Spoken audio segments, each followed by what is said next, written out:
పూతోటలు నాటిన స్వల్పకాలానికే ఆదాయాన్ని ఇస్తాయి. సీజన్ ఆరంభమైన ప్రస్తుత తరుణంలో రైతులు బంతి, చామంతి, గులాబీ, లిల్లీ వంటి పూతోటల సాగు చేపడుతూ ఉంటారు.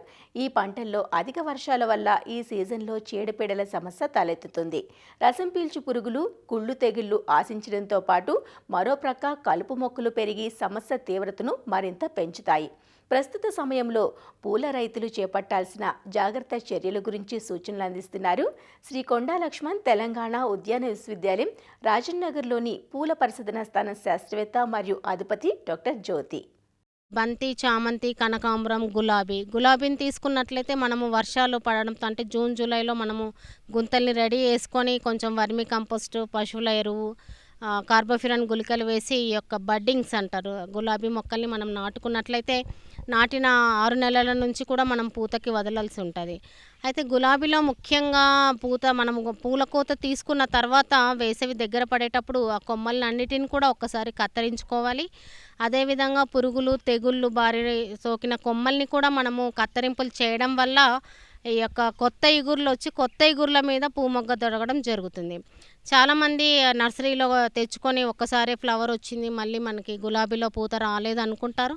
అంటే ఒకసారి పూత వచ్చి ఆగిపోయిన తర్వాత కొన్ని కొమ్మల్ని, ఎండిపోయిన కొమ్మల్ని, తర్వాత మొగ్గ తొడిగిన కొమ్మల్ని ఒక్కసారి కత్తిరించుకోవడం వల్ల మనకి దాదాపు కొమ్మ కత్తిరింపులు జరిగిన 40 నుంచి 55 రోజుల్లో మనకి మళ్ళా మొగ్గలు రావడం అనేది గులాబీలో జరుగుతుంది.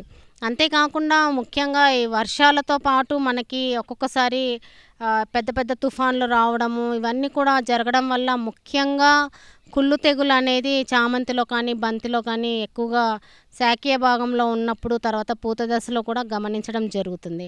ఈ యొక్క రిడోమిల్ ద్రావణాన్ని 1 గ్రాము 1 లీటర్ నీటికి కలిపి మొక్కల పాదుల్లో పోయడం కానీ 10-15 రోజుల వ్యవస్థలో ముఖ్యంగా వర్షాకాలంలో ఈ యొక్క కుళ్ళు తెగులు రాకుండా వాటికి మనము బ్లైటాక్స్ కానీ బ్యావిస్టిన్ కానీ 1 గ్రాము 1 లీటర్ నీటికి కలిపి, బ్లైటాక్స్ అయితే 3 గ్రాములు 1 లీటర్ నీటికి కలిపి పాదుల్లో పోయడం కానీ మొక్కలపైన పిచికారీ చేయడం కానీ మనము ఇలాంటి చిన్న చిన్న రక్షణ చర్యలు తీసుకున్నట్లయితే నష్టాన్ని మనము నివారించుకోవచ్చు. వర్షాలతో పాటు పొలంలో గడ్డి కూడా ఎక్కువగా పడుతుంటుంది. తోటలన్నీ కూడా ఎప్పటికప్పుడు మన ఇంట్లో లాగే వాటిని శుభ్రం చేసుకుంటూ వాటికి చెట్లకి మొక్కలకి సరైన గాలి, తేమ, నీరు, ఎరువులు అందేలాగా మనము ఒక ప్రణాళికబద్ధంగా మనము ఈ యొక్క యాజమాన్యాన్ని చేపట్టినట్లయితే ఎటువంటి నష్టం వాటిల్లకుండా పూల సాగుని సులభంగా ముందుకు తీసుకువెళ్ళవచ్చు.